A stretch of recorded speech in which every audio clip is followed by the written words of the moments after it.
The title of their presentation is Spotlight on the Visible Trial in People of Color. Please, Andrew and Mona, jump in the discussion. Sure. Thank you so much, Paolo, for the warm introduction and for kicking things off with the great introductory lecture. And just to build on what the overview that you provided, Paolo, my colleague Mona and I will discuss a specific trial that it was really aimed to address some of the unmet needs and knowledge and data gaps that we have with respect to psoriasis across diverse patient populations, including those with skin of color. And so just before we get started, just from a personal perspective, you know, I've been practicing for a number of years and have had a strong interest in psoriasis from the beginning. And I would often struggle with the question patients would ask me, you know, well, has this medication been examined or studied in people like me? And often I wouldn't really be able to answer that question very well because of the limited representation in clinical trials. Also, if I tried to show patients a picture of their condition that I'm diagnosing them with psoriasis that looks like resembles theirs, I would have difficulty doing that for many years. But we've made considerable progress in closing some of these gaps. And this trial that we're going to discuss, the Visible trial, is a big step forward to closing some of these gaps. So with that little background, it's my pleasure to turn it over to my colleague, Dr. Mona Shahriari.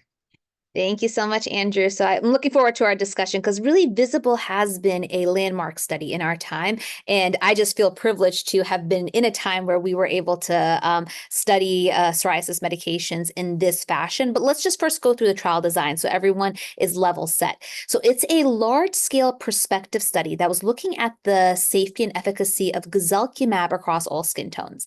And we took adults with moderate to severe plaque psoriasis who identified as non-white, regardless of their Fitzpatrick skin type, and randomized them to either guselkumab or placebo. And at week 16, those that were on placebo went to GUS, and we followed them out to week 48 and then week 112. We did have two cohorts. So cohort A was our classic moderate to severe plaque psoriasis with primarily skin involvement. And then we had our cohort B, which was a dedicated scalp cohort. So these patients needed to have 30% of their scalp surface area covered, at least a psoriasis, a scalp severity index of 12, and a scalp severity investigator's global assessment of 3 or moderate disease. And they need to have one plaque outside the scalp to confirm this was indeed psoriasis. At week 16, based on the cohort that we were studying, we looked at those that achieved clear, almost clear with respect to the scalp or the skin, and those that achieved a PASI 90 or a PSSI 90. Next slide, please. So I'll pick up where you left off, Mona, and just say that one of the interesting aspects of this particular study that makes it quite unique is that it addresses a number of the limitations that we've had historically when it comes to conducting trials in psoriasis. So first off, collecting data on Fitzpatrick skin phototype in a psoriasis study has varied from one study to the next, and it's not quite had a uniform approach to detecting or assessing Fitzpatrick skin type. So in this particular study, a novel approach and more objective approach to Fitzpatrick skin type was used, using a colorimeter and taking colorimetric values and plugging them into the framework of the Fitzpatrick skin type system from 1 through 6, but using colorimetric values to determine where on the scale our patients wind up. When it comes to self-identified race and ethnicity, we know this is just a biologic construct. It is not, I'm sorry, it's just a social non-biologic construct, I mean to say. It is not a biologic construct. But nevertheless, self-identified race and ethnicity gives us some information about certain characteristics of shared characteristics of large patient populations. And historically, we've defaulted to the U.S. Census Bureau in most studies, to the definitions of race and ethnicity. But in this study, we took a broader approach and expanded the options of self-identity of race and ethnicity, including, for example, individuals can self-identify as Middle Eastern background, and this would be an example of a patient population that we've not quite captured much data on in the past.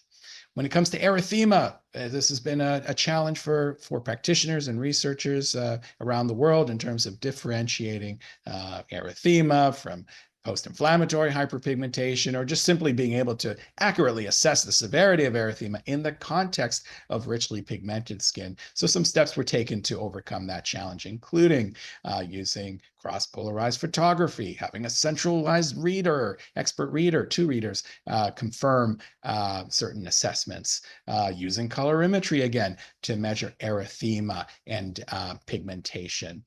And then lastly, the study has offered an opportunity to explore other endpoints, other objective measures that help us better understand the potential differences across diverse patient populations with respect to biomarkers, pigmentary alterations, which of course is such a key issue in patients with darker skin.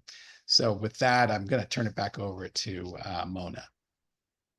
And before I go into my slide, and we can go to the next slide, what you said about the inclusivity and including those of Middle Eastern background really resonates with me, because I'm of Middle Eastern background, and historically, the inclusion exclusion criteria would not have allowed me to participate, even though I do consider myself skin of color, and I do react differently depending on what medicines I receive. All right, we can go to the next slide. So now if we're trying to improve the diversity of a clinical trial, you really have to plan for it from the get-go. And there's a lot on this slide, but a couple of unique points about the visible trial in particular was during the trial design, they actually consulted derms that had prior experience treating underrepresented patients to help with the design. Andrew and myself were 2 of the people they chatted with. During site selection, they assessed patient diversity at the study sites, and they also used claims data to identify sites with underrepresented populations.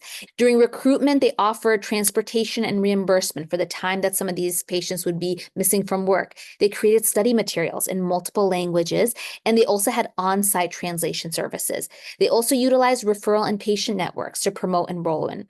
And when it came to train those investigators, they trained the investigators on the heterogeneity of psoriasis presentations across skin tones, and they also provided cultural sensitivity training. So this trial really tried to predict the challenges that our skin of color patients would face if they want to be part of the trial, and address it head on before the trial even began enrollment. Next slide. Yeah, so Mona, I'll summarize this particular image, which I like so much, and I know you do too, which represents the broad range of phototypes that were captured as measured objectively with colorimetry. And so while patients in this trial could self-identify as any of the various non-white racial ethnic populations, and we see a much broader range on the left than we've seen in other studies. But then on the right, we see this color grid, seeing this range of going all the way from the lighter end, 1, to the darker end, 6, as measured by colorimetry. And this just goes to show the broad range of skin pigmentation as measured objectively within these various self-identified non-white groups. And again, remember these self-identified racial ethnic groups. This is not a biologic construct, just a social construct, but we use this as a proxy to better understand diverse patient populations that might share certain characteristics. But I think this is a very interesting finding of the broad range of skin phototypes. Mona, I know you have an opinion on this too. Yeah, I think what I found most interesting was because it was so broad, we have some trials that look at skin of color as type 4, 5, 6 skin. This shows us that we're missing people when we have such a small definition of skin of color. So this really allowed for us to capture the heterogeneity of patients that we see that identify as non-white. Well said. Next slide. Yeah, so back to my prior comments about erythema. Assessing erythema in the context of richly pigmented skin has posed a challenge for clinicians and investigators when we use erythema as a key measure of severity, whether it's in the clinical setting or in clinical trial setting too. And so some steps that were taken to improve the accuracy of assessing erythema in the context of this broad range of diverse skin types was using cross-polarized photography that can really enhance the erythema, differentiate it from excess melanin pigment. And so you can see on the left, the really accentuation of the erythema within this plaque.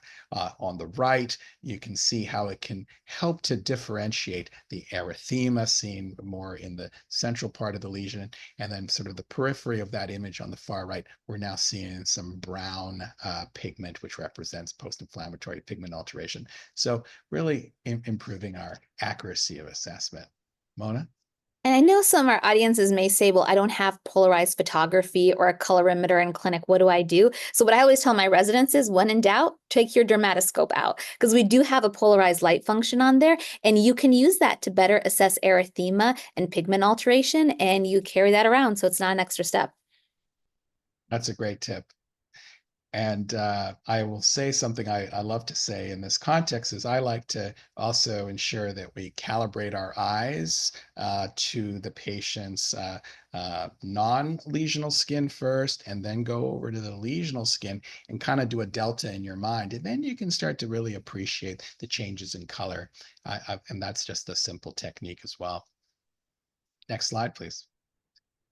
All right, so now before we go through the data, just a reminder on the endpoints that we are looking at. So cohort A, reminder, was our traditional plaque psoriasis everywhere. And at week 16, we looked at the proportion that got to clear, almost clear, and the proportion that achieved a PASI 90 response. Cohort B was our scalp predominant cohort. They need to have at least 30% scalp psoriasis. And at week 16, we looked at the proportion who were clear, almost clear in terms of their scalp, as well as the ones who achieved a PSSI 90 at week 16. Next slide. So what happened with cohort A, Andrew? Okay, so cohort A, this is the skin predominant psoriasis cohort. We see the co-primary endpoint of proportion of patients achieving PASI 90 at week 16, and the proportion of patients achieving IGA of 0 or 1, clear or almost clear, at week 16. We see that significant difference compared to placebo at week 16. 57%, 57.1% PASI 90 at week 16. And then when we look at week 48, not only is it sustained, but it's even higher at week 48 of 76.6% in the, roughly 76% in the two groups. When we look at clear or almost clear, again, nice robust responses. Week 16, 74% achieving clear or almost clear in the guselkumab group. And then when we extend out to week 48, we see between 70 and 84%, depending on the group, achieving clear or almost clear. So what do you think of these results, Mona? I think it's pretty great, especially if you think about week 16, that's after just 3 shots. And if you tell any patient that, they're going to be thrilled to hear these results. Indeed. Next slide, please. All right, so we'll shift gears and talk about cohort B. So we're talking about a scalp predominant cohort, and we all know how difficult it is to treat the scalp with topicals, especially in our skin of color patients who may have tightly coiled or afro-textured hair, and not all formulations of topicals are going to be feasible for them by virtue of their hair care as well as styling practices. And what we found was less than 1 in 5 of the patients had been on a biologic or a non-biologic systemic, and 9 out of 10 had tried and failed a topical. So that's pretty interesting that they weren't escalated to systemic therapy sooner. But in terms of the results, at week 16, what we're seeing, I'm going to focus on clear, almost clear. About 68% of patients are clear, almost clear in terms of their scalp psoriasis, and 66% get to that 90% improvement of the scalp disease. And when we follow these patients over time, we're seeing continued improvement, with about 8 out of 10 of them getting to these endpoints at week 48. But next slide. For our patients, kind of sort of clear when it comes to the scalp isn't good enough. They want to be 100% clear. So we also looked at that. So PSSI 100 and SSIGA of 0. And what we're seeing is 6 out of 10 patients achieve complete scalp clearance at week 16, and that's also maintained out to week 48. And it's interesting, when you look at the numbers on this slide and the slide right before it, the majority of patients that reached the primary endpoint actually achieved complete clearance after just 3 shots of guselkumab. This is very meaningful to my patients with scalp psoriasis. And then just in terms of safety, fair balance, overall the safety of guselkumab in the VISIBLE trial was consistent with the safety in our pivotal trials, the Voyage trials. So we didn't see any new safety signals, no escalation of the previous safety signals, which is reassuring because we know sometimes the safety of some drugs isn't going to be necessarily the same in various racial and ethnic groups. Next slide. Now here's one exploratory endpoint that I'm particularly excited about in the study, in that it's really our first time that, to my knowledge, that we've been able to look at the impact of skin discoloration in psoriasis patients. And so using this tool called the SDIEQ, which stands for Skin Discoloration Impact Evaluation Questionnaire, it assesses the impact of skin discoloration, of pigment alteration on patients. And we can see on the left this very high correlation between the SDIQ and the more well-known quality of life measure, the DLQI. So very high correlation. In fact, the correlation between the Skin Discoloration Impact Evaluation Questionnaire was greater with the correlation between that and DLQI was actually higher than that with the correlation between PASI and DLQI. And I think this mirrors my clinical experience when you see the impact that hyper or hypopigmentation resulting from psoriasis can have on patients. Before I move to the next slide, any other comments, Mona? I couldn't agree with you more, Andrew. I can't tell you how many times my colleagues, they focus just on let's clear the psoriasis and they don't acknowledge the skin discoloration. But this really shows us we have to acknowledge it. We have to talk to patients about it because it can be a primary goal of treatment. Yeah, well said. Let's move on to the next slide where we explore this a little bit further. So let's look at what happened when we assessed this skin discoloration impact using SDIEQ over the course of the study. What we see is at week 16, already following that blue line, which represents the guselkumab group, already we see a significant reduction, a rapid reduction in the impact of skin discoloration at week 16. And that is continued and is even improved through week 48. So essentially what's going on is patients, the mean scores for skin discoloration impact are going from basically a moderate impact to a very mild impact at week 16 and continued through to week 48. And we've got some visual representation of sort of the journey of pigment alteration at different time points at the bottom, which is also another exciting aspect of the study that for the first time we're actually able to track this to really better understand the dynamics of pigment alteration.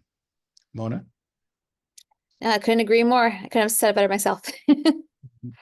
Next slide, please. All right. And sometimes what we see on the skin is only part of the story. There's going to be a multidimensional burden of disease beyond what we see that impacts our patients. And this is where the patient-reported outcomes come into play. They give us insights into those unseen burdens of disease. And here we're specifically looking at quality of life and itch. And at baseline, what we see is a significant itch burden, 7 out of 10, and a significant quality of life burden, 14 to 15. I always say anything more than a 10 indicates that the psoriasis is heavily weighing on our patient. And what you're seeing on the graphs at the bottom of this slide is after just 3 shots of guselkumab, almost half the patients are reporting no impact on quality of life. And this continues out to week 48, where we have a majority of patients having no impact on their quality of life. Then we're going to switch gears and talk about itch. At week 16, after 3 shots of guselkumab, 60% of those people with predominantly scalp psoriasis, which we know is itchy, have meaningful improvements in their itch, with 80% getting to those endpoints at week 48. So all in all, it seems like from a patient standpoint, they're seeing improvement as well. Any thoughts, Andrew? Well said. And it's certainly impactful for patients and easily translates into clinical practice, doesn't it? Certainly. Next slide, please.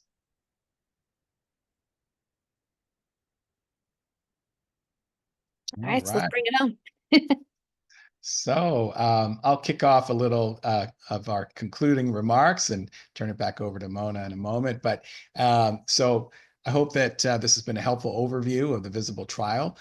Key points are the trial employed novel approaches to increasing the enrollment of a more diverse range of skin phototypes and really try to close the gap on lacking data for self-identified racial ethnic groups who identify as non-white. Use of colorimetry was a key and novel approach, and having a broader scope of self-identified racial ethnic categories also help with the diversity. The centralized photography, cross-polarized photography as an additional tool for increasing accuracy, investigator training on clinical assessments as well as cultural competence, and looking at new exploratory endpoints that are particularly relevant for patients with skin of color, including the impact and assessment of post-inflammatory pigment alterations. Mona? Yeah, I like to just sum up and say that the value of this trial went beyond the endpoints that we looked at. Of course, we saw significant skin and scalp clearance. Of course, we saw improvements in those quality of life metrics and the skin discoloration. But we really were able to shed light on some of the nuances and challenges that our patients with skin of color who have psoriasis face in that entire psoriasis journey. We are starting to understand the gaps and how we can hopefully provide better, more inclusive care so these patients can start to lead their best lives free of that constant struggle with their psoriasis. Yeah, well said, Mona. And I'll say one more comment that before this study, when we tried to ask questions about potential variations in the efficacy, safety, other aspects of psoriasis treatments in patients with skin of color, we used to have to go to retrospective post hoc analyses, often with very small sample sizes, making it difficult to make meaningful comparisons. So to be able to have a prospective study that is randomized and placebo-controlled and also captures additional endpoints and involves a far more diverse patient population than previous psoriasis trials, I think all of this contributes to the significance of this particular study.